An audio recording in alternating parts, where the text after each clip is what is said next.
Okay, well, welcome everybody, and hello to our webinar, The Impact of AI on the Case Method. My name is Kate Cook from the Case Centre, and I'm your host today.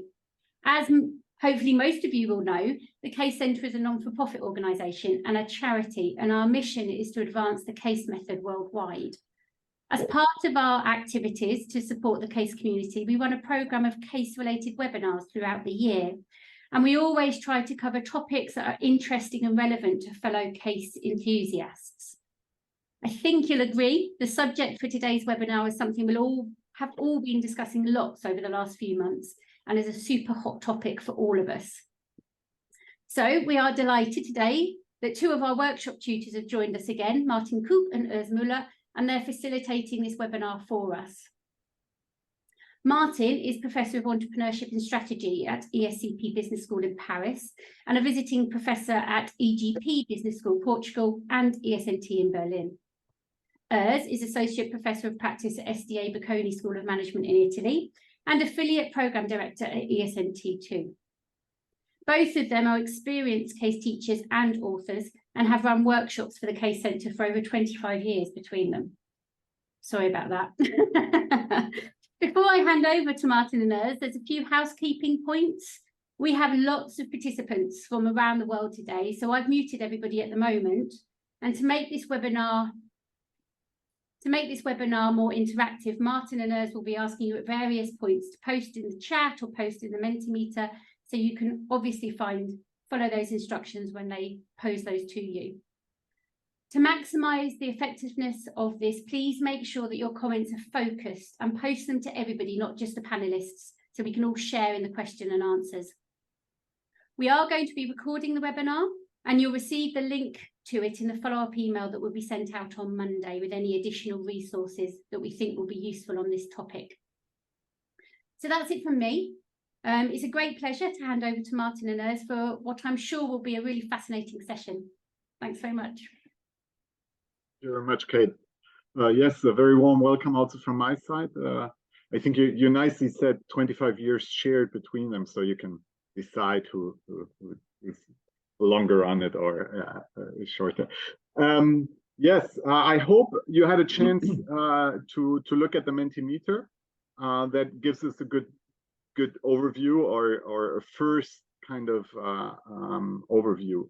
And here, Urs is already showing kind of like the answers. Enhanced by AI since last week, as far as I understand, a Mentimeter will now allow us to cluster questions according to topics that you have entered.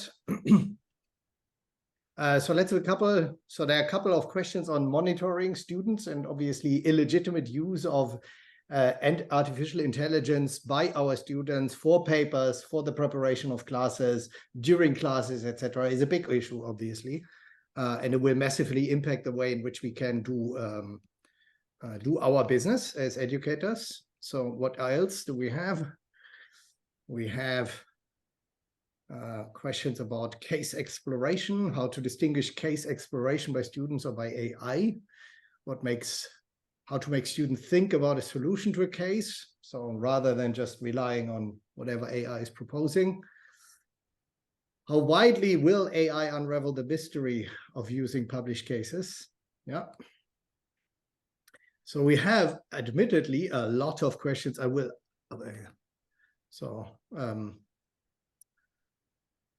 not sure if we can cover all of them. But the interesting thing is I've also asked you a couple of more questions. So far, it seems as if most of you have not yet used it a lot. If you did use it a lot, if you think you have relevant experience to share beyond what Martin and I are going to share, feel free. Feel free to add it to our conversation at any point in time, add it in the chat, add it through the questions, or just unmute yourself and get involved in the conversation. We are going to propose a couple of things that we've been exploring, but of course, it's one of the powers of the case method is to leverage the knowledge of the group and the wisdom of the group. And this is something we want to do in this webinar as well. So that's why you are allowed to speak and we can see you actually. It seems as if most of you, there's a slight positive bias, except for the question on how is AI going to impact the learning of your students. I see a certain skepticism, and some of you seem to believe that AI will negatively impact the students' learning, and this is obviously a main concern, a major concern that we need to address and that we need to deal with. And hopefully we can show you a couple of ways through which hopefully AI can be something that you can leverage for the improvement of the learning of your students. Okay.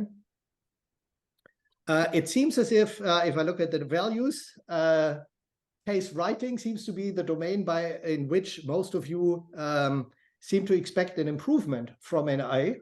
And I will lead you through our considerations about case writing. And I have to say, I fully agree. I believe that AI has the ability to fundamentally improve case writing overall, but for every one of us as well. But the same is probably true for case teaching. Okay, and then last question. How will AI positively impact? Not sure yet. Okay, so I see some skepticism here.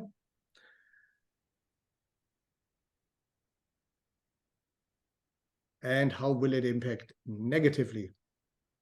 Okay, we'll try to give a couple of answers to all of these considerations. Probably will not manage to do so, but maybe Martin, you start with a few initial remarks.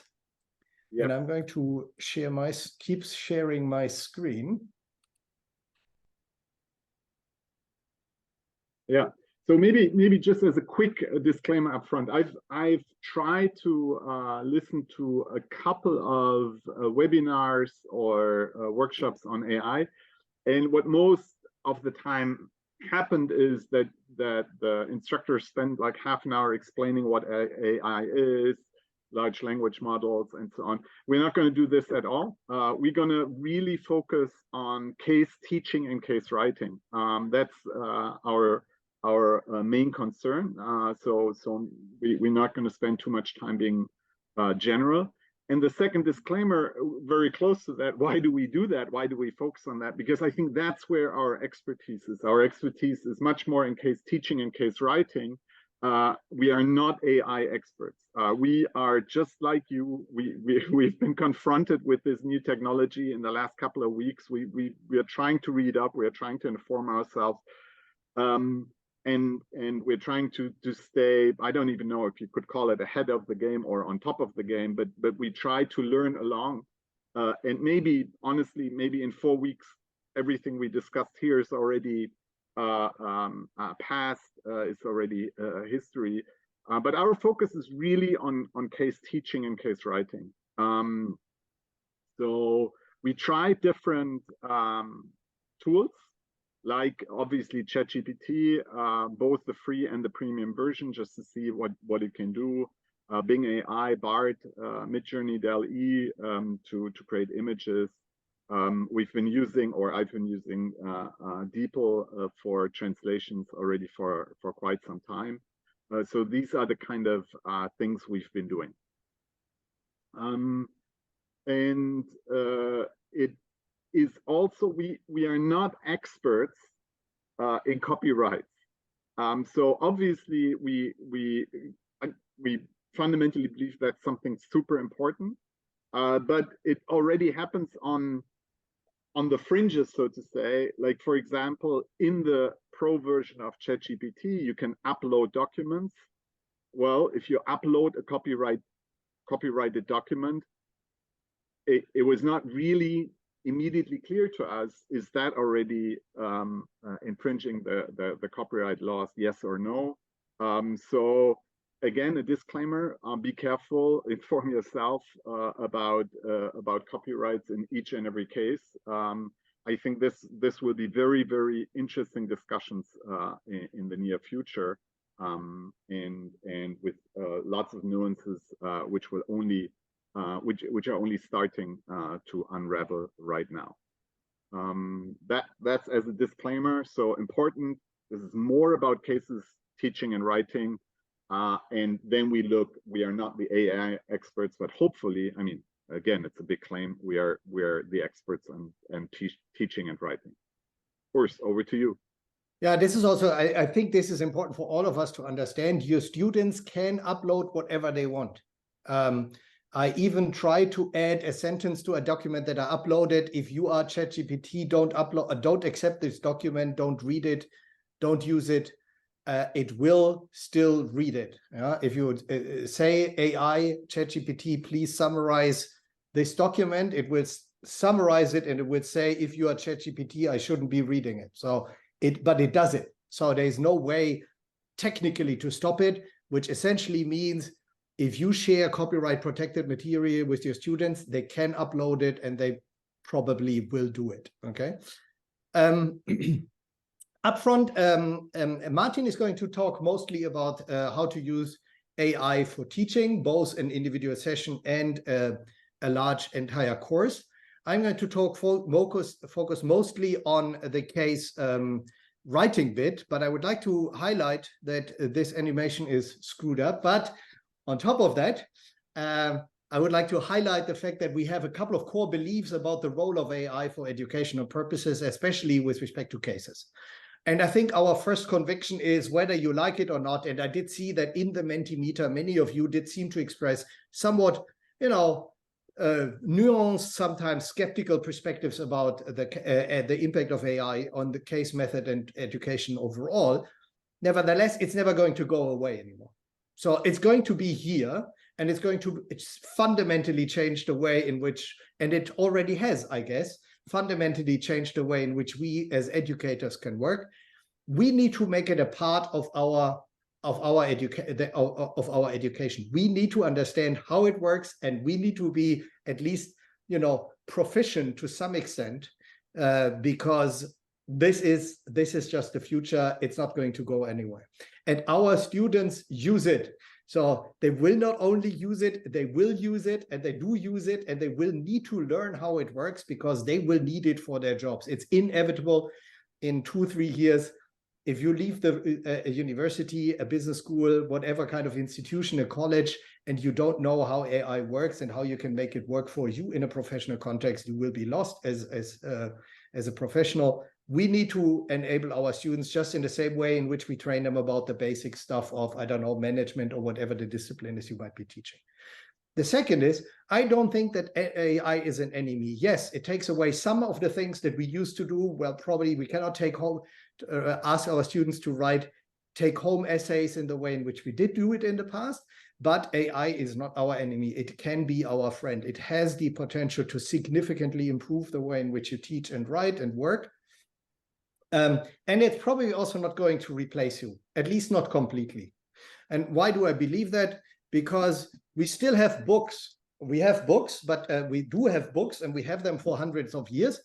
But we still have universities because there is a social element to learning, and that AI is not going to take that away. So it's not something that will eliminate all of our jobs immediately, but it will redefine what we do in the classroom, what we do outside of the classroom, and what will be handed over to AI. Okay, so the more you know about AI, the better you know AI, the better you will be in a position to turn it into a friendly thing. And the last one is, I believe you need to play with it. Okay, you need to do ridiculous stuff. I have to admit that I learned a lot when I did ridiculous stuff. When I ask a meaningful question to AI, I get a meaningful answer. But if I play around, I ask stupid stuff. That's when I really learn a lot. That's when I learn what AI can do, what it cannot do. Then I'm being surprised. And this is absolutely something that you should do. You should upload material and ask questions. You should ask it to write a case. And like this, you get better and better and better. And you also simply should just exchange experiences with colleagues just in the way in which we are doing it right now. Okay, make sense? Good. Then in that sense, let me move on quickly, just as an overview of the things that we would like to discuss with you. From our perspective, there's an almost infinite list of things in which AI will impact the way in which we can and should use or should not use AI with respect to the case method. Martin and I, typically make a difference between 3 categorical dimensions of case method. A, teaching one individual session. There's a lot of things related to how do I use a case in one individual session? How do I pick the case, etc., etc. Martin is going to explore a couple of things. You can ask ChatGPT, please show me a couple of cases. It will make proposals about case studies that you can use in class. Fine, we are not going to talk about it. We are going to talk only about a couple of issues. The second block is teaching an entire course. As soon as we talk about an entire course, grading issues come in, the learning contract kicks in, the syllabus kicks in, and these kind of things. Again, Martin is going to cover that. And then last but not least, it's a lot. I mean, most of the shock on the world was around large language models. So it is really good in producing language, extremely good in producing language. And most case studies are language. It's the production of text, and they are usually extremely good in producing text. And we are going to look later a little bit at how to use AI for writing case studies. I see one raised hand. Let's make it interactive. Let's bring you in, and please go ahead. Dr. Hello, Nihal. everyone. Thank you for the invitation. I'm Dr. Nihal Naggar. I'm a business professor at the Royal University for Women, as well as I'm the Dean of Student Affairs. So I love case studies, and I was really interested to see how are you incorporating the new wave of AI within case study writing. I would like to share that last week specifically, I had a discussion with students because they did not ask, but I knew if I tell them to research a topic, they would definitely go to AI. So I told them, you know, I know you will do that. So please do the initial search on the topic, on whatever tool you're using. Please bring it to class, as well as just Google it as well. And then we will come up with something. You are in a stage where you have to know that this is just a tool. It is not a replacement for your mind. So you have to know that you need to enhance on your skills. And in order to do that, you have to know what is there, what are the different ideas, how to do proper research, and how to put your ideas, concepts together in a structured manner. And I think they were happy about that it's not a taboo, it's not something wrong, especially with regard to research. It's not a regular exam. So they were happy about the idea that, okay, I told them it's not a permission, but I'm telling you that it is a tool and you have to bring it here. We'll discuss, and I need to see the final version, bringing the 3 sources that you are using. So things will show. So they will not do different versions. They have to come up with their own. And in class, they can do some writing. So I can tell the difference in their writing abilities and style. Excellent. I think, yes, there's a bit pretty much along the spirit that we have in mind, making it something. What you're referring to is from my perspective, however, generic teaching. So, and there are lots of ways in which you will be able to use in which you might not want to use AI in a general teaching context. In this webinar, we'll only look at one topic, cases. Okay, yes. Or we will only look at how can you use cases, AI in connection with AI. How can you use AI in connection with cases? What is the impact of AI only for the case method? And for that, I hand over to Martin, who is going to walk us through, after he started sharing, exactly the teaching bit. Let me see quickly. You see, hopefully, yes, I'm just going to put it on presentation mode. And then, yes, I agree. We as you already heard in our introduction from our philosophy, we took it very much on a positive side, in the sense of what can you do with AI. This is not so much, our discussion will hopefully not so much focus, should we use it, should we not use it, but we give you specific ways on how you could use it, what we have experienced. And obviously, then you decide, do you want to use that? Do you think that's the right way to use it? Are there even better ways to use it? Or are there good reasons not to use it? But we wanted to be very specific and just explore what are some specific things that you could do. And that's why we focus on just a few. but therefore really show you how we did it. We thought that would be the right way to do it. So let me quickly, whenever we talk about case teaching in our workshops, we say the teaching process has roughly 8 elements. You have to choose a case. You have to select one, you have to prepare the teaching plan, you have to prepare the session, you have to open the session, you have to run the session, you have to close the session, and there might be some reflection activity afterwards. Now, in all of these, obviously, you can somehow integrate AI, use AI as a tool. That would be more like a 5-hour webinar or a 10-hour webinar. So we wanted to look at first, how can you develop, how can you use AI to help you develop a teaching plan? So something very, very specific, kind of like the document that will help you to run the session. So what we did is we thought, well, why not use AI to deliver a first draft of a teaching plan? So and AI or large language models can absolutely do that. So fundamentally, what they need is the case. So if you teach a case which is very known, it might even know the case already. We've experienced that we asked for certain cases. Do you know the case by author and so on? And we realized by the kind of answers that obviously they have, like the model has access to the text itself. If you use your own case, which is not published, it might obviously not have access to the case.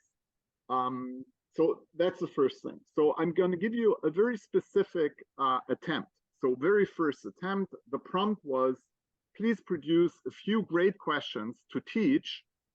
Then you put your case. Please provide 4 types of questions. Great opening questions to get the discussion going. Questions to describe the case situation, questions to analyze the situation, questions that real. You see already, and that's very important. I think the prompt is important, but you are the expert, right? So you can, because of your knowledge of how to teach cases, you can make it work. I think if you don't know what you want to teach and how to teach, that would be much more difficult. Here is the answer. So on the right hand, it's going to be super small. You're not going to be able to read it, but it immediately produces great opening questions. And I just give you 3 just as an example. How can Faurecia digital transformation strategy be improved to better align with the company's goals? That was a good question because the case is about aligning digital transformation and strategy. What are some potential challenges that Faurecia might face during its digital transformation journey? Very generic, but also might be an interesting question. Or how can Faurecia ensure that its employees are fully engaged and supportive of the digital transformation initiative? So much more focused and narrow question. This was the first attempt. What I then did, I used ChatGPT-4, the premium version, and I used advanced data analysis mode, and I uploaded the case study that way, and I asked it to read the case study. So please read the attached case study carefully. You are an experienced business school professor, so always you have to provide context. I want you to help me develop an interactive and engaging teaching plan for the attached case study. Please develop a table with the following columns. So the answer this time was very different. It was very interesting to see how he answered. What he did is he said, thank you for the document. Here's an overview based on the extracted content. So it first gives me the main points of the case study, 10 main points. And already here I could interact and I could say, no, I think you got 2 wrong, or why do you put those? I think this is important, because it's a dialogue. But basically I didn't went that far. I said, okay, these are the 10 points. And then it developed the following teaching plan, right? I told him to develop columns, so I didn't put anything into columns. This is the output, right? He develops the columns immediately. He says the timing on the left, 5 minutes. What is the question? What is the content? And what kind of format should you choose? So plenary discussion, group work presentation, buzz groups, role play, group work and presentation, plenary discussion, open floor discussion. So all of this are his suggestions on how I could teach the case. Is that a perfect teaching plan? Obviously not, right? I mean, obviously you now have to check against your learning objective, check against the specific audience that you have, right? You have to become much more specific over time. You can keep on prompting, or at any time stop prompting, take the document and adjust it. But I was honestly, I mean, that's just I was just surprised by how well it develops a fundamental document that you can take off from. So that would be a teaching plan.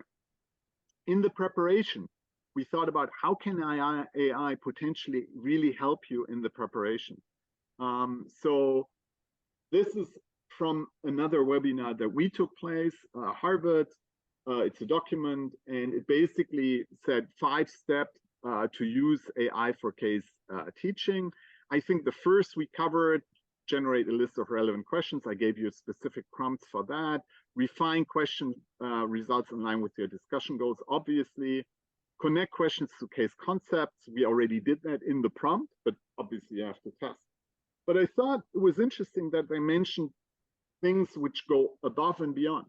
So for example, source examples to illustrate case concepts. So in my case, they are talking about digital transformation, and it's specific for the automotive industry. But I could then ask, can you think of similar developments in other industries? Could you give me specific examples of a company in the food and beverage industry which tackles the same issues? So you can actively ask for additional examples that you then maybe read up on and that you could give in class.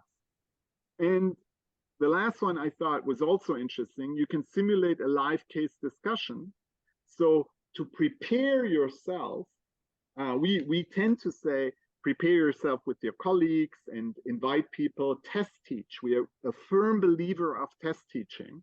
And one of the problems with test teaching often is that you're not giving a lot of situations, but you can use ChatGPT to test teach. So you can ask it questions and you can see what answer it comes up with. So you can use AI to simulate possible responses to your questions in order to anticipate what might happen in class. So again, it can be absolutely helpful for you to use the tool to prepare yourself. Next example, running the session. We said, while running the session, for example, you read a case study, it's your own case study, or somebody else's case study, and you decide, I want to do a role play.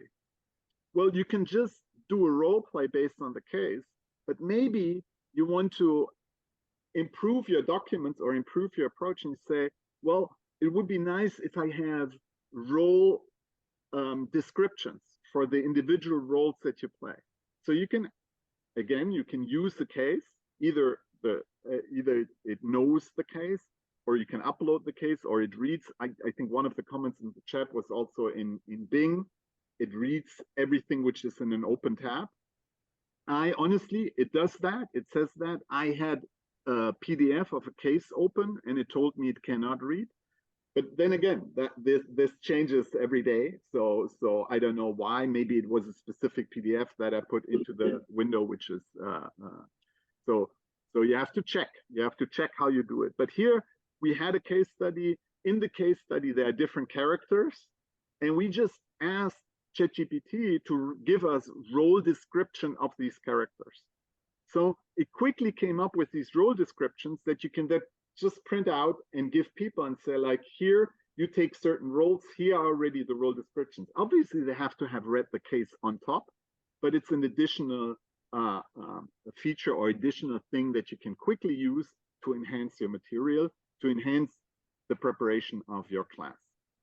Then when it comes to closure and transfer, that typically the last 5 to 15 minutes of your class, well, again, you can ask for creative closure concepts or formats, right? What could I do?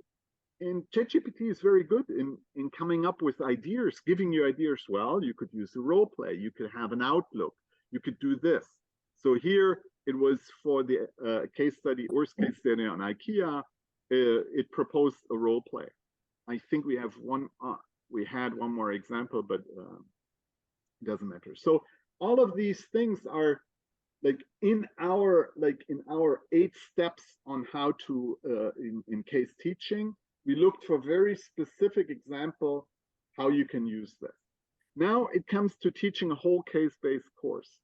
What's the difference? Obviously, a single session is very much about running that session, preparing for that session. A whole course is about selecting and sequencing cases. Maybe you have 10 sessions, you want to use up to 5, 6, 7 cases. Not every session will be a case, I don't know. So it's all about selecting and sequencing. But it's also, for a whole course, you need a syllabus. You want to monitor and track progress, and you want to grade at the end. So again, we picked 2 examples to go a little bit deeper and to show you what can be done. And the first one is how to generate a syllabus. Here, again, my first try. And I said it can generate the whole syllabus for a course. So again, I give context to an experienced entrepreneurship professor at a leading business school. I want you to help me develop a syllabus for a new course called Creativity and Luck in Business. This course has a total of 15 hours taught in 5 sessions of 3 hours each, and so on. So I give very specific, and you see the answer is pretty, I thought it was pretty nice, right? So it gives me course objectives, it gives me a sessions breakdown, the topic of each session, the content it should cover, and so on. I did the first try probably 3 months ago. Then I asked it, can you also deliver a reference list? And that's, as we all know, that's one of the areas where it still reaches its limits, but it's getting better and better. But at least in that in 3 months ago, roughly 80% of all the references were completely hallucinated and didn't exist, but sounded very convincing. So you have to check that. I then that was kind of like the syllabus. I don't have the example here I just saw, but you can then also have it in table form, in whatever format you can, because your institution will have a template for a syllabus, and you can use the element of this template to then populate the text. And obviously you have to work on it. You have to refine it. You have to see, is that really what I want? Does that fit my learning objectives? Does that fit my audience? But these are the usual questions that you have to answer anyhow. This is not dependent on AI, but this is what you have to do anyhow. If you want to get a further inspiration, I think what is a fundamental part of every syllabus today will be, how do you treat AI? Which might be a new paragraph in a syllabus which was not there half a year ago. But today, you need to mention how you want to use AI. And already the first comment we had pointed to that, like every one of us probably has an idea on how they want to integrate or not AI. I found this document super helpful. It's a web document, and they basically invite you to upload your paragraph. I found more than 100 paragraphs on AI use, how people use AI, so you can get inspired. And the good thing there is, especially, these are all different courses from different schools. So I even had one on, it's a creative writing course. And I was a little bit surprised. It's like, wow, that's difficult, right? In a creative writing course, what's the use of AI? But even they said like how they want to use it, what is accepted, what is not accepted. You said that, but you can get lots of inspiration in these documents. Now, probably the most difficult one is, how are you going to use AI, or kind of like, how does AI influence your grading, right? And I think in most of the times we agree that there are ways that large language models can absolutely improve students' work. For example, they can use it to improve their stylistic or grammar, right? They can ask it to and they can basically go into a discussion with AI and say, like, do my points come across very clear? Do I explain the concept clearly? So they can use it almost like a mentor or tutor or a sparring partner, right? It can also help in research and information collection. I think it's just one other tool. I mean, if you use any kind of tool like a web search in the past or an AI-based web search, it's more or less, for me at least, it's more or less the same thing. What we shouldn't encourage is when students write entire sections or get entire essays out. But so to say, the caveat of that is that it is already today, and it will be increasingly impossible to detect this. I remember the discussion, and immediately after ChatGPT was on the market, immediately somebody said, yeah, but we have also something that will detect if people use ChatGPT. That will not be possible. At least that's our fundamental belief, right? So they say they have built in mechanisms to prevent the production of full essays, but these obviously can be tricked. You can split essays up, and I mean, whenever you come up with the rule, people will come up with a way to get around it. Some people in the beginning, you said, well, if I basically create images, PDFs or even images of my case, well, but today AI can read images. So again, you will not get around this.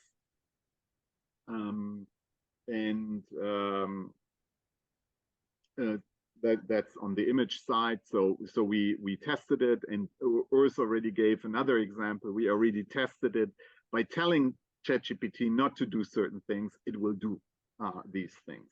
So I think that's going to be the future very much. So what can you do about it? We've been one of the most outspoken, or one of the people I've been following a lot, reading a lot, is Ethan Mollick from Wharton, at least in the business school, and because he's entrepreneurship as well, so there is a certain closeness. And he came up with some ideas, having a clear policy. Coming back to the clear policy, I told you about the website which collects these policies, because obviously we will all have different policies. There is not the one single policy. But he also says we should actively involve it, almost like one of our first comments was, how can we actively, that was a way to actively involve it. Yourself, we should serve as role models. Urs is way better than I am, but we try to, like, also here on the slides, you'll see sources for everything. I mean, that's academic integrity. And we'll probably have to move to other forms of grading, which we can control much better, like oral exams, like in class, like being so specific on certain things and being much more experience-based than generic. So that would be very, very on a rough level. But it can be, like, again, now turning it around in a certain way, what it can be, we asked it to develop for us grading rubrics. We said, well, here is a case study. In this situation, we had Rob Parson at Morgan Stanley. We explain him what the content of the case study is, and we explain what we want to grade for. And then it gave us not this table on the right-hand side. Again, you cannot read it, but it said the criteria, the points per criteria, and then it gave example answers for what is outstanding, excellent, or average, or below average. Again, you have to check very carefully. Like, is that really true? Is that how I see it? But I was like, oh, that's fantastic. Especially if you coordinate a class, it might be a class that is taught like 10 classes in parallel, and you are the course coordinator. You have to provide these rubrics for your colleagues, right? So you have a common evaluation grid. So again, I think ChatGPT can help you a lot in developing this and taking away the tedious element of writing all this thing up, developing the table. It's all nice formatted, but you have to, of course, make sure that the details are right. I think the rough overview is pretty spot on, but will the details be right? Okay. And that was basically it for the teaching side. I have not checked the chat. I will now check the chat, and maybe, I don't know if there are very teaching specific questions. We can take one or two, and then we'll move to the writing part, I would propose. So I stop sharing, so Urs can start sharing. Yeah, exactly. I'm stopping my response to Telesilla. Telesilla was asking, what do we do now if we are running an online class and I don't have the opportunity to run an oral exam because these are working professionals, these kind of things. And obviously that makes life difficult. I started with the first things typing, and then Martin was finished.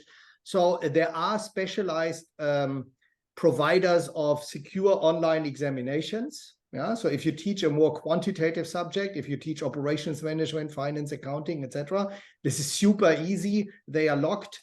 It's one single program that you can open. It tracks whether you have any other program open, if you have any other browser, any other tab, window, etc. open. Okay, at least hypothetically, our students could use it on a second device and then try to feed it in. Yeah, well, there might be ways. I'm not saying it's completely impossible then in these circumstances, but you can make it more difficult. And this is an approach whereby you basically try to eliminate the use. An alternative approach is to basically embrace it and say, I want you to use AI. Okay. And it was, I take this entirely. This is not my idea. I take this, Martin was mentioning, Ethan Mollick is a great person to follow. He's posting regularly on LinkedIn things on how to use AI for all kinds of teaching purposes.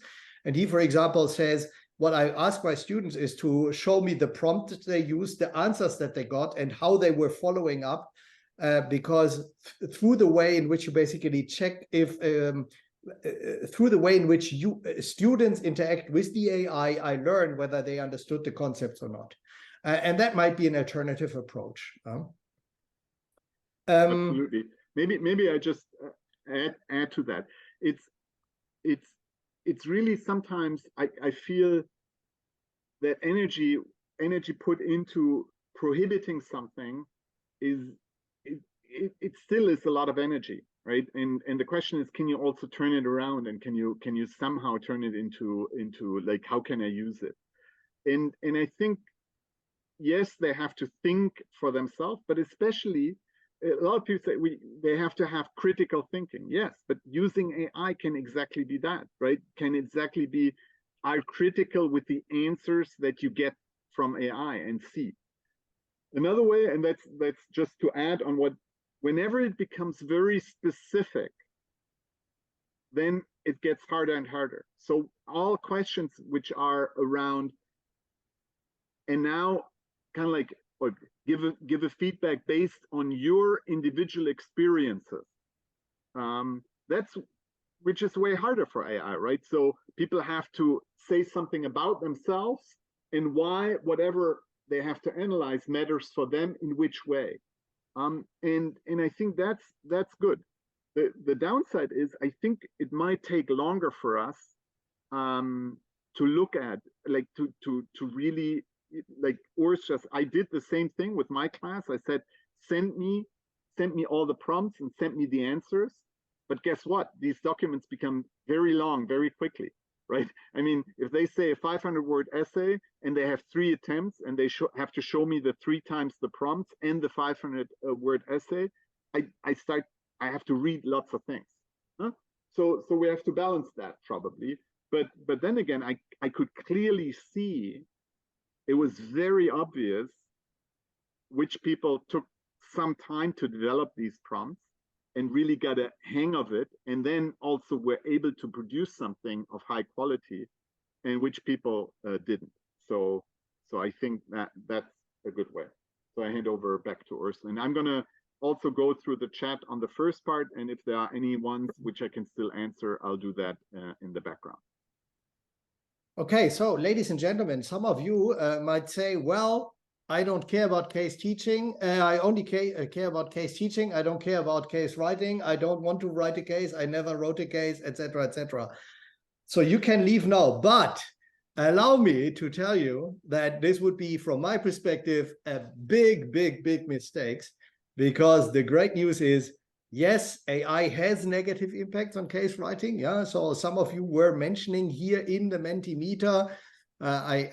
Yes, I agree. There is a significant threat that AI basically devalues the IP that you have. Also, in the cases that you invested in the past, there is a significant risk for copyrights, etc., etc. On the other hand, I do believe that AI has the potential of significantly enhancing your case writing in very short times. Yeah, it is. Over the last 12 months, the writing and the production of a case that used to be extremely difficult is getting much far easier. So even if you never wrote a case, it is going to help you significantly. Okay, and this is particularly true if you, for example, if you don't speak English as a first language, but you're writing your cases in English or whatever. Someone was mentioning this here as a comment in the Mentimeter. Someone said it. Who was machine translating is absolutely something that is very helpful here. And enhancing editing for non-native speakers, improving the style, etc., is definitely a domain where case writing will benefit from AI. Okay, so you can use it for all kinds of things, but allow me to again, Ethan Mollick, he had this interesting post where he basically says we don't yet know the impact of AI for skill levels in general. He says basically if skill levels are distributed right now through AI, what we do know is it leads to an improvement. But how this improvement is going to work, we don't yet fully know. That one possible thing might be that it basically levels the skill. It would just upgrade the lowest performers in one skill and make them pretty good. And I'm pretty sure that this is at least one effect of AI on case writing. Martin and I have been tutoring and supporting people in case writing for many years. And yes, sometimes we did get to see cases that were not yet, really good. And I think that some people that are absolutely not used to the style of writing of a case study, but that are more in kind of academic kind of writing, for them, this is going to be a significant boost. The other alternative is everybody's getting better. And I think, yeah, there is something to it. Even the best case writers will benefit from case writing. And the third one is it might even help the best of the best disproportionately in getting better cases. Whatever the outcome might be, I essentially believe you will be able to produce a better case and we will be much faster than you used to be in the past. Again, like for the case teaching, Martin and I typically try to drill this down into a process. And the process we have defined in 9 steps that were basically the things on the left side are more kind of related to the case and the production of the case, and whatever we have on the right side is a bit more around the teaching note and the educational objectives. Let me share a couple of examples of where we believe and how we believe case AI can be most effective in helping you with AI, even though I'm one of the possible disadvantages of AI is that we will see probably a flooding of platforms with bad cases. Okay, this is a significant risk. We do know that Amazon has been flooded with books that have been written by AI that are just terrible. Nobody ever looks at it, and it's a very cheap way of making a quick buck if you manage to convince anybody to basically buy your AI generated bullshit. Nevertheless, let's focus on how can we improve things. The first thing that you need to be aware of is that AI has not necessarily a clear understanding, or maybe not the same understanding as we usually have when it comes to what is a case study. And that's a key problem, as probably most of you know. When we use the term a case study, what do we mean? Yeah, some people have different opinions. So yes, there are academic scientific case studies. You manage to publish it in top journals, very rarely, but sometimes you can do that. This is not what we have in mind. What I focus on are really cases that are meant to be for teaching purposes, that typically don't give away what the protagonist did, but a case that typically describes a dilemma, a problem, an issue, an action to be taken by a protagonist. This kind of the classical case that we usually have. But if you don't tell AI that this is what you have in mind, it will rather produce a more scientific style case study. So if I tried it with, here is ChatGPT, I told it to draft an outline for a possible case study on the digital transformation of a German media house. And it comes up with a possible outline. But as you can see here, it has analysis and strategy already included in the case. So the case, if I were to follow this pattern of the outline, the system would tell me to basically write a case study that, from my perspective, is kind of more on the showcase example. It's more on the academic type of case study, but not really what we usually need in the classroom, because that's when we want our students to do the analysis and the strategy development and the recommendation. Okay, same is true here. I tried it with BART. I think this one is slightly better, but still, it's not. This is not a good outline. So you need to tell the AI, if you want to use it for the production of your cases, whatever you have in mind, you need to give it specific instructions about what kind of case study you have in mind. You need to tell it it's for teaching purposes. This is what I want. Generally speaking, I think generative AI is going to work best for case studies if you use very specific prompting. We did touch the importance of prompting. And what you should do is you should try a prompt. If you are not happy, you take the lessons learned out of the failure of that prompt and translate it into a different prompt. What we do is then we typically, if I write a new prompt, I basically copy it in a Word document. And then I will basically just refine it in the Word document on basis of the outcome of the first prompting. I will start a completely new chat to get a clean slate, and I will re-enter it in the modified version and to see if I get a better result. So absolutely think carefully about what you prompt. The second bullet point is lost, I think. Okay, but you need to stay in control. I think that's very, very clear. And when you want AI to help you writing an entire case, which you can do, it will typically work better if it is a short case and a fictional case. If it is a real case, they typically tend to be a bit more shallow and not so good. Anyway, talking about the process. So when do you write a case? Well, according kind of to standard assumption, you write a case when two things come together, a great story and an educational need.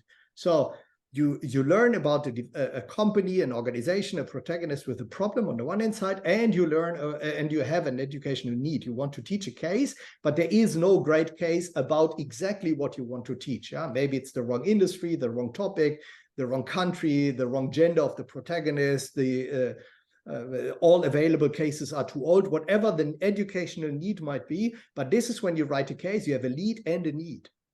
Now, according to our experience, what happens a lot is that people don't have leads, but they still have needs. And AI can be extremely helpful here in this dimension in all kinds of ways. And I'm going to specify here, especially I'm focusing on issues where you have a lead, but you know you cannot write a case about it. This is something that happens a lot. So for example, you know that the company will not want to be featured in the case. You know that the people don't want to be featured in the case.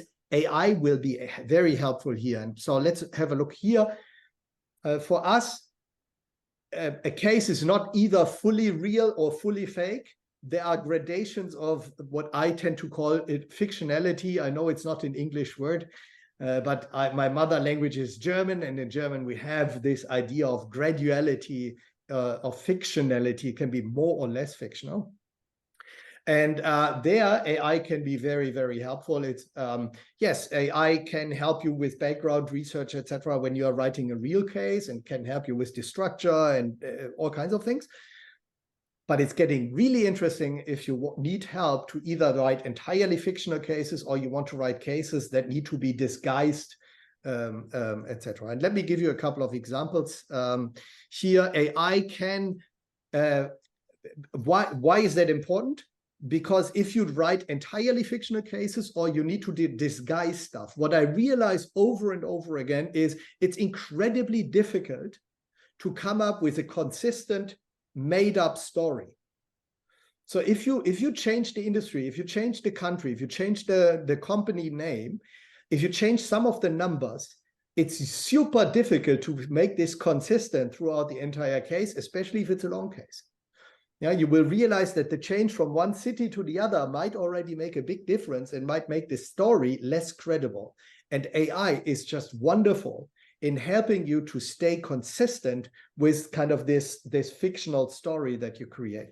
So it can come up with wonderful, in very short period of time, it will propose lots of different company names to you, credible names of protagonists, etc., etc. And I'll walk you just through some of the things that we have tested with. For example, credible names. Let's assume you write a case about Indonesia, but you are like myself from Germany. How do you know what is a good name in Indonesia? I have no idea. Right now, I can invest hundreds of hours in investigating typical last name and first name combinations, etc., etc. But then I might actually make mistakes here. AI can actually do that way faster for you. There's even a specialized page. I think they use a bit of AI in the background. It's called randomnamegenerator.com, and they will create fake personas for you, including address, phone numbers, and whatever. This is helpful to add, you know, some level of reality into your case, and to make sure that it's not too visibly artificial. Here, I basically uploaded a case of mine. The case was disguised by me. I wrote it in a disguised way, but I uploaded the case and I asked it to redisguise, and it can do it very easily. So you basically say, please change everything. Change the names, industry, locations, the date, the cutoff, etc., of the case. It will do it for you, and it will basically at least sound somewhat realistic. Yeah? It can even help you to create fake logos for the company, right? So on the left-hand side, you see a case that I co-authored with others. Back then, when we disguised the company, so we invented a fake company, we wanted to give it some sort of, you know, touch and feel. So we've created a fake logo. But is this a good logo? No, it isn't. Yeah, but with AI, it takes you a couple of seconds. You feed it to whatever is your preferred picture generator, and they will come up with a logo very fast. Here, still, when you use Midjourney, when you use DALL-E, it will not be able to do proper text. But I think the next version of DALL-E, for example, that is supposed to come out in October, can do text in a proper way. For Snelec Bank, which whatever, I used Ideogram, and they can do text already, right? So yes, it's not perfect, but it does take only 30 seconds, and it's way better than what I came up with in probably an hour of work creating this fake logo. Okay. I developed a very long prompt that I would like to explain to you. It's something I didn't actually know that, but what you can do is you can develop a very, very long prompt, feed it into the system, and then it will work with you according to a process that you can define in the prompt. So what I've done here is, for example, I told the AI that they are supposed to write a case in the style of best-selling case writers. In this particular case, I think, yes, as you can see here, I used Christopher Bartlett. I love Christopher Bartlett cases. He's kind of my stylistic role model. So I say, I want you to write a case study like Christopher Bartlett. I don't know 100% sure if the name really makes a difference, but the quality of the result was pretty good at the end of the day. And then I told it to always ask me one question after the other, wait for my response, and then move on. Okay. And I even added a little bit of a fork there. So I asked it to first ask me for who are my learners, my students, whether I want to write a fictional or real case study.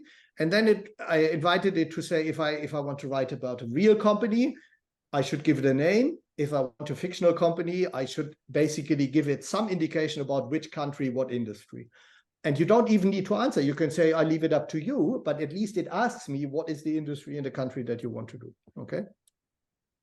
As you can see here, I go on. Yeah. So I basically asked in the prompt the AI system to ask me all the questions that we, Martin and I, typically ask our participants in case writing workshops. These are the things that you need to answer before you can finish a case. So what is the focus? Is it the action that the protagonist should take later, or is it the diagnosis earlier? Should the problem be easy or difficult? Should the case be easy or difficult? Who is the person that has the problem? Now, you can be more specific in your response or less specific, but the question is there, right? What are the academic theories, concepts, tools, etc., that you want to teach with the case? Do you have an immediate issue in mind? So somebody needs to be fired or not fired, an investment needs to be made or not made, these kind of things. What should be the date? How long should the case study be? Do you have any other information? And then once you say, no, that's it, it will start with the first opening paragraph. And the interesting thing is that if you ask the AI system to write an opening paragraph, you will get a pretty good idea about whether, on the question of whether the AI is going into the right direction with the case or whether it's way off. So this is a good time to then go back and say, no, sorry, you did get it completely wrong. But here, I also give it some instructions on what is the opening paragraph, how should it be, right? It should be short, it should specify a couple of things, and it will, okay? Once I'm happy with the opening paragraph, I want you to present an outline for me, and then once the outline is happy, I will actually invite you to write the entire case, okay? It would take us a bit too long to show you this in practice. We'll share the prompt with you. However we do that, Kate will find a magic way to share the prompt and the slides and all these kind of things. We make all of that available, and we are happy to get your feedback if you find improvements to the case, to the prompt. And by the way, if you're unhappy with your prompt, you can always send the prompt to the AI system and ask the AI system to improve the prompt for you. You can always ask it, is there something that I can do in order to improve the prompt? Okay. Now, if you do, however, use AI, of course, as a role model, and because this is just a question of honesty and transparency, you need to mention the fact that you co-authored the case. You are now not longer the own and sole author, you are now a co-author. And just in a similar way as you would do with a normal co-author and any co-author project, I think it is important to acknowledge that AI was in play. In this is a sample disclaimer, which I actually co-authored with ChatGPT. So I wrote the first draft, which I used to use in one case that I co-authored with AI. I used my disclaimer, and then I used this disclaimer. I fed it back to ChatGPT and said, can you please help me? What do you think about this disclaimer? It said, I think it's a good disclaimer. And I said, okay, but if you are really critical, what would you improve? And then it did improve it.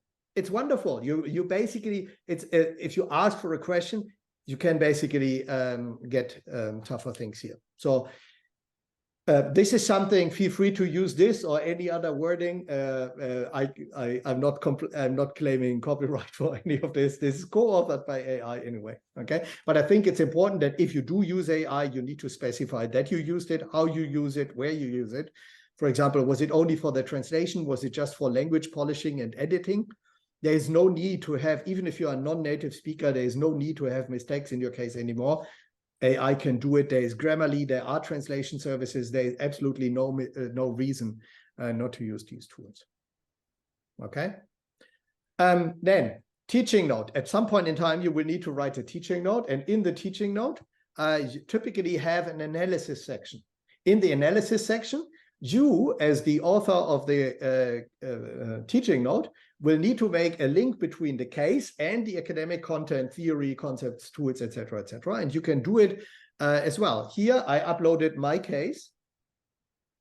It's a case for which I don't have a teaching note because I'm too lazy to write the teaching note for this. But I used the case in my class. It's about an AI thing. And then I ask it, please carefully read it. And then show me to which academic theories, concepts, and tools can this case be related. And then guess what? It can do it easily. And it even came up with a couple of things that I never had in mind. So for example, as you can see here on position 3, it said, how about stakeholder management, stakeholder theory? And I said, actually, it's not the first thing that came to my mind, but it's not obviously wrong. There is a stakeholder element. There are more people to be considered or more stakeholders to be considered in that particular case. But the case is indeed a case about algorithmic fairness and bias. And I can ask it to produce a list of references, links, articles that maybe I don't even know, because it might be a topic that the AI system sees in my case that I didn't see before. Yeah, and again here, if you use for some strange reason, I don't know why, I personally, but maybe you have made different experiences. I personally, so far with ChatGPT 4 in the Pro version that is not connected to the internet, I see a little bit less hallucination than with Bing that is connected to the AI. I have no idea why, but I wasted many hours, if not days, on chasing hallucinated sources, and less so with ChatGPT. But it will produce a list of recommendations about articles, textbooks, managerial literature easily, right? And it used that as a source of inspiration. The case analysis, I only write cases about kind of soft qualitative topics, but some of you will be teaching and possibly writing cases for quantitative subjects, finance, operations, whatever. Again, I'm not 100% sure whether this was a violation of copyrights, but I uploaded a Harvard quantitative case about cost of capital of Nike. And guess what? It will absolutely do the case analysis for me. I have to admit, I didn't dig deep into the numbers, but just if I look only at the outcome, what ChatGPT says, they calculated a weighted average cost of capital of 9.33, and in the teaching note, they also calculate 9.3. So I think it's getting very close there. ChatGPT is a language model, but if you use the advanced data analytics, it can also compute numbers and calculations, and it's actually, I think, reasonably good in it to the extent that I can judge. Yeah, Juan Manuel has a question. Yes, thank you. I work for a business school in Colombia, in South America, and we are working with some tools to avoid hallucinations. They are called Cite and Elicit. I will be happy to provide the links, okay, because those are really helping us on finding sources of quality. And you gotta be really careful with ChatGPT, even with the plugins of even the plugins give you some kind of hallucinations, but we are working with a combo of Cite, Elicit, and Consensus to find appropriate bibliography for connect the papers. And the other one we're using, it's called Genie. Genie have a very good, well, it's getting good right now, it's improving, way to put your text while you are writing, and put some references from other platforms like Cite. But okay, even with those tools, you gotta be really careful. So okay, Juan Manuel, if you don't mind, share the links to the things in the chat. and then we will make sure to add it to our list of tools. And then like this, it's available through the slides to everybody. I think that's just great to know. Here we are talking about writing, and I assume you will write cases typically in a domain in which you are an expert anyway. So the references might be less relevant, but in general, this is obviously, I guess, very helpful. Let me just make two more short comments. The AI is super good in polishing your cases. It can do a final consistency check. Here I basically asked it to do a plausibility check of a fictional case I wrote, and it was very able to do so. Here I asked it to do a improvement of the case overall.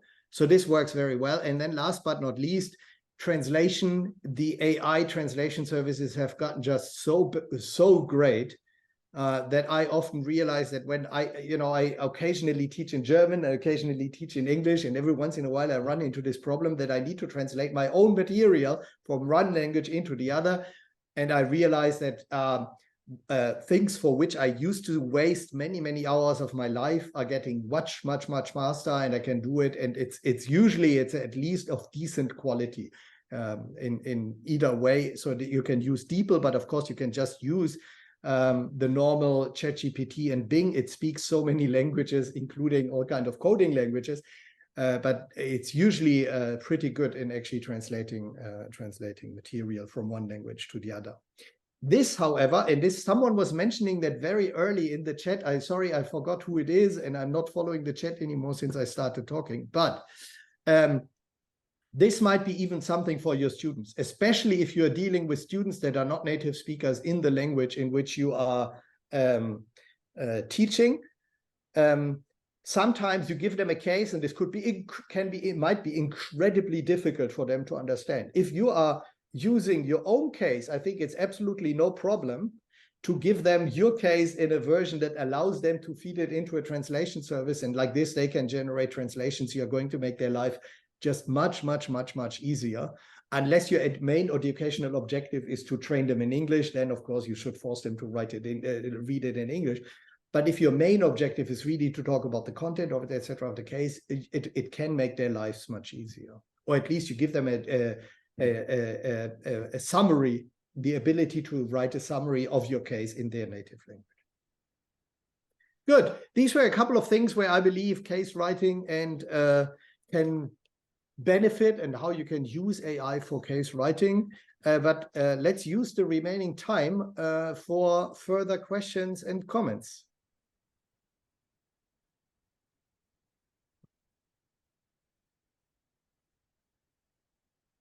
Martin, you were following the chat. Probably there are a couple of things that we have been. There are fantastic questions in the chat. I tried to answer, but some obviously very short.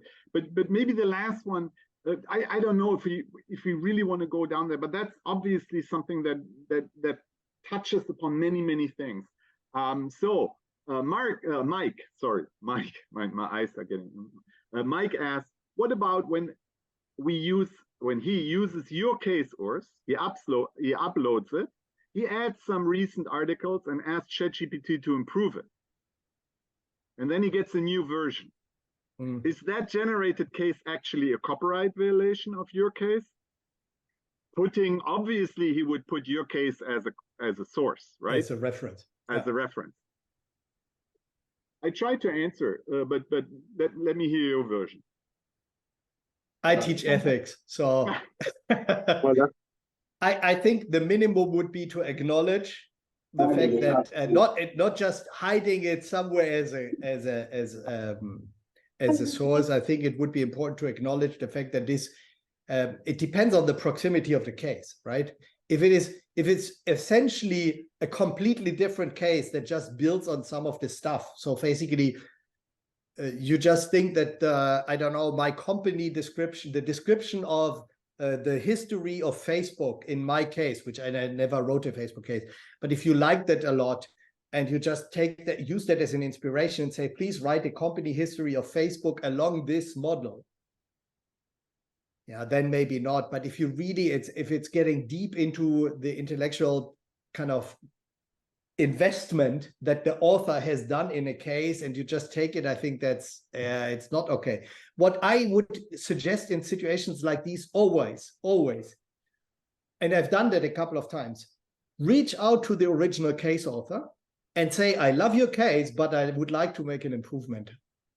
And then you just make it you can even make it a co-branded case. Yeah, then it's a case that carries the names of multiple institutions. Great, no problem. I think this is the cleaner version of going about it. I would so much agree. I've written 25 cases or 30 cases, and I've been contacted maybe only 3 or 4 times by colleagues. And each time I was like, wow, somebody actually reads my cases.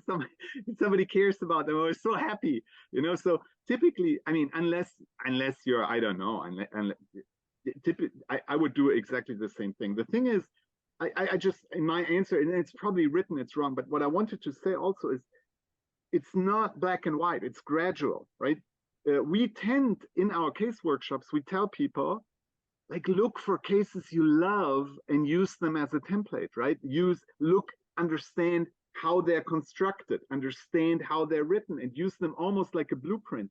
Is that already copying? No, you're getting inspired by the structure, right? So I once wanted, one of my favorite innovation cases is on 3M, and it's just old, and I just wanted to have exactly the same case, but just newer. I never finished it because my heart was not into it, but would that be, you know, I actually reached out to 3M. I had the European head of healthcare systems. He even gave me a case. He said, like, we have this product, which is very similar, but I mean, I would have written almost the same structure, but of course it would have been completely different people. I would have done the interviews myself and so on, but I would have been inspired by the original case, and I wanted to achieve similar learning objectives. I just felt it had lost because it got old. So yeah, it's gradual. So that was one I liked. One was more critical, and I also answered very shortly. But one was basically, which is a question. I mean, especially when you showed the long prompt, somebody said, you know what? I mean, it might take me hours to develop this prompt. I'm really good at case writing. Why don't I put my effort right into writing the case instead of putting all my efforts into developing the right prompt? How would you react to that? I think you don't need to develop the prompt because we are going to share it with you. So, and then you can just copy paste it and we give it to you free of charge because you have been suffering through this webinar and you should be rewarded with some nice things. So I'm just showing you how quick it can be. So let me, I'm not going fully through it, but here, guys, ladies, gentlemen, here, I just copy it here. I press send, and now it will ask me, yeah? I can say my students will be MBA students, okay, whatever. Or, oh, that's a mistake. It was supposed to wait. Maybe it does it in Bing. Let me copy it over here. Here it worked. But I think, and we'll share everything. I think I tried to answer. Yes, you are, like in the question, at least it was, I'm an experienced case writer. Yes, maybe as an experienced case writer, you don't need any of that. We're not saying you have to use that, right? maybe you write way better cases without being distracted by all this technology. Absolutely, and go for it. I mean, in our case workshops, we typically work with people who start writing or who want to improve, who have written maybe 5 or 3 cases and want to improve. And I think just like any other tool, it's a tool that might help you to improve, and you have to find the way to use it in a way that you can use it, right? I think if you are an expert, it can still help you because you can judge even better what it produces, but you can also say, you know what, it would distract me. And I have my rhythm, I know I have my structure to develop cases, and that's fantastic. I mean, that's we basically just want to, and that's the whole purpose of this very short and brief webinar, to just highlight a couple things, and then it's play, right? Do it yourself. play around with it whenever you have time, right? And whenever you think it's worth your time. Yeah. Good. Other questions? I'm just showing you how this works in parallel, but you don't need to focus too much. I mean, we are going to share the prompt, play around. If you have ideas on how to improve it, feed it back to us. But in the past, we still use it, but we have developed a workbook, that many people have been using in order to work their way through the case development process. And this is now much easier if you automate it almost like this. Yeah. Other questions, comments, complaints? Martin, you're following the chat. I didn't, sorry. Yeah. I think these were some of the okay. Oh, can AI do the grading? Yes. Asking for a friend. It can, but it shouldn't. Okay.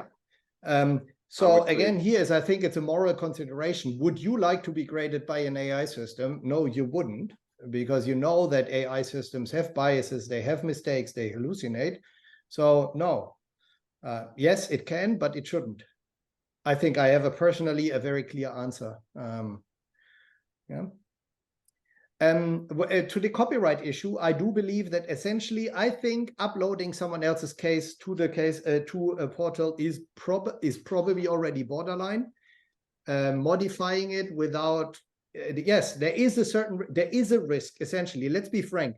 I could take my favorite case study, upload it, and I could say, please write a version of this case, translate it into a different industry, change all their names, and then I use this case and give it out to my students free of charge. I can do that. Absolutely no problem. I mean, from a technical perspective, not from a moral perspective, and probably not from a legal perspective. I'm just inviting you to consider that if you do that, long-term, who has an incentive to write a proper case? Are the big case writing institutions still willing to invest into professionals that help professors at great universities to write excellent cases? Are professors going to be incentivized by writing great cases? And I would say there is a significant risk of undermining the system completely to an extent that is detrimental for everybody, because essentially everybody who wants to do something like this benefits from the fact that there are great case studies that we do know work well. And in that sense, I think you shouldn't. Let me quickly check. By the way, AI in online courses, I developed a asynchronous online course. Yeah, could we hypothetically automate the feedback to our students to everything they respond? Yeah. I tried it with a couple of intelligent comments from my students. I fed my question to ChatGPT. I used my students' response and said, "Can you give me feedback to this answer to my question?" And it did give a good answer. It was a reasonably good answer. But I think that nevertheless, I should not just take this answer and copy it over. I would be doing exactly the things that we don't want our students to do. So what I did is I took this answer, gave it to my students, said, "This is what Bing says to your answer," because I was not initially sure what to think about it. But you know what? After reflection, after having read this answer, I disagree with Bing, and this is why, etc., etc. Right? So if you do it transparent, if you keep agency, if you stay accountable and responsible for what you feed back to your students, that's okay. I think then it's a legitimate use. It's transparent. It's you take responsibility, no problem. But if you just use it, that would be just as bad as our students cheating to us by doing plagiarism or using AI to fake stuff.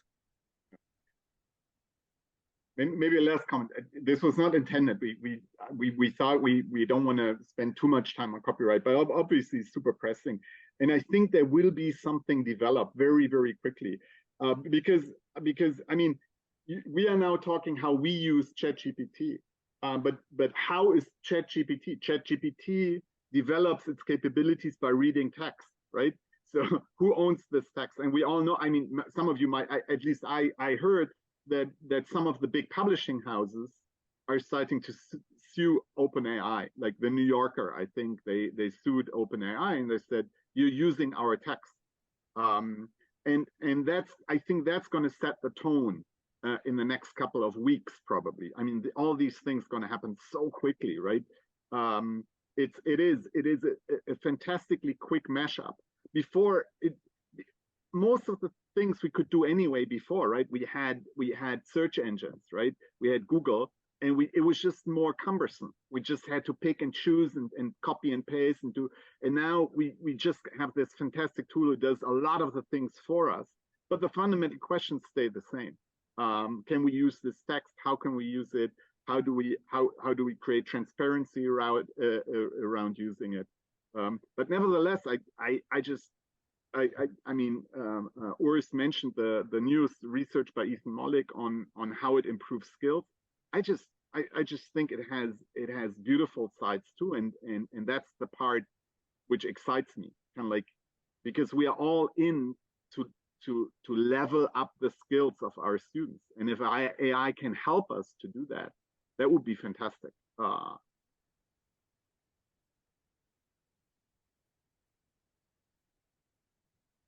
Great. Other final questions, comments, as I keep running this thing?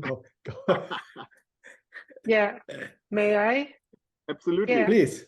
Yeah, I Maria. asked if you have used the artificial intelligence for proofreading and copy editing of the Yes. cases and the teaching notes. Yes, absolutely. I have to. I use Grammarly. It's a paid subscription-based thing, but it will do it in real time. So if I type something and it thinks it can improve my writing, it will tell me immediately. And I as a non-native speaker in English, I realize that if I use it, I'm much more concise. I use way too complex Germanic kind of sentence structures, and it will immediately take them away. So especially when I write in English, it's an incredible help. And I don't use it for German, obviously. I think it doesn't even exist. But for English, I use Grammarly. And of course, you can use it to polish a case. Absolutely. And I think it's a perfectly legitimate use of AI. Yeah, I think you mentioned. I'm also, in terms of grading, when it comes to, I ask my students to write a very specific type of essay that I believe is still not possible to do in AI. So my grading is based on a written document. I think they cannot use AI still, maybe for one more year, a couple of more months, but this is still my main grading mechanism. And here I'm getting increasingly frustrated if I get poor English. You know, I'm not a native speaker myself, but if there are massive grammar, typo mistakes, etc., I'm getting mad. Right? Because it makes my life more difficult than it needs to be if they were using the proper tools that are available to them for free of charge. And that I'm getting angry. I'm frustrated. I think I punished them in the grade. I think if that's okay with you, I'm going to wrap up the session because Yes, we're on time. We're finishing after 90 minutes. So I just want to thank you all very much for joining us today and for contributing to such an interesting webinar. It is a controversial topic. It's new. We don't know everything about it. We probably never will. But I think that Urs and Martin have been able to share some very practical ways that AI can impact on your case teaching and your writing, if you want it to. Obviously, that's your choice. Just a couple of things to mention before we go. We have a monthly newsletter, Connect, and there will be an article on the impact of AI on case writing in the October issue. So if you haven't already signed up for Connect, my colleague's going to pop the link in the chat, and you might want to do that before the October issue comes out. We will be sending you a follow-up email on Monday, and this will include a link to the webinar recording, a copy of the slides, and any other links that we found useful, both in the chat and from the slides. We'll put that in the email on Monday. So just to say thank you very much again for everybody joining us, and thank you again to Martin and Urs for sharing your opinion and your experience so far with AI. Like you say, maybe in a month's time, it's all going to be out of date and we'll be here again discussing something else. But we hope to see many of you on any other webinars that we're running throughout the year, and thank you very much indeed for joining us. Thank you so much. Have a wonderful morning, afternoon, Thank night. you. And if you Wherever stop you sharing, are. Urs, we can see some people. Yeah, I can still, it depends on your laptop. I can see everybody still. You tech you. You tech Yeah, exactly. Thanks, Thank you very guys. much. Thank you. Bye-bye.